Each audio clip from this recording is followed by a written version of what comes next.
Hello বন্ধুরা। তো সবাই কেমন আছো? তো আজকে আবারও খেতে বসে পড়েছি। তো আজকে খাবার সঙ্গে কি কি আছে, ভাত এবং ছোলা দিয়ে ফুলকপি দিয়ে একটা তরকারি, প্লাস পাবদা মাছের ঝাল, এবং তার সঙ্গে আছে ডাল, এবং আজকের শো স্টপার খাসির মাংস, আর তার সঙ্গে আছে পাঁপড় ভাজা এবং স্যালাড। তো এই হচ্ছে আজকের খাওয়া। চলো তাহলে খাওয়া শুরু করি। প্রথমে ফুলকপি দিয়ে যে মটর এবং কাবলি ছোলা দিয়ে একটা তরকারি, তো সেই তরকারিটা খেয়ে দেখি কেমন হয়েছে।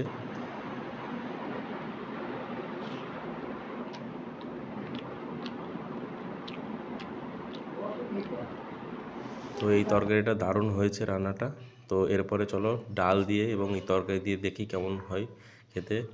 তো ডালটা ঢেলে নিলাম, দেখি এবার ডালটা দিয়ে মেখে কেমন লাগে। তরকারিটা দিয়ে, তরকারিটা খুবই সুন্দর হয়েছে, কারণ ওর মধ্যে এখন ফুলকপি বাজারে পাওয়া যায় খুব বেশি দাম, সেই জন্য ফুলকপির কিন্তু খুব টেস্ট। তো ডাল দিয়ে মেখে দেখা যাক কেমন লাগে।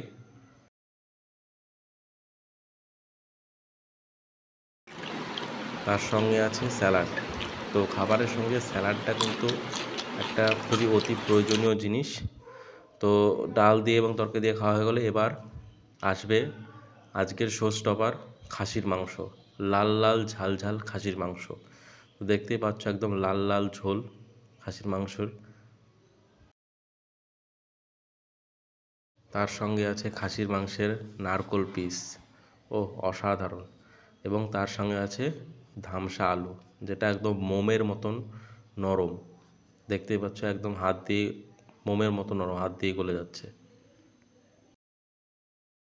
খাসির মাংসের পাতলা ঝোল হবে, তার সাথে একটা আলু, আলু দিয়ে ভাতগুলোকে মেখে নিতে হবে, এবং তার সঙ্গে একটা মাংসের ছোট একটা টুকরো ওর ভাতের সাথে মেখে নিতে হবে।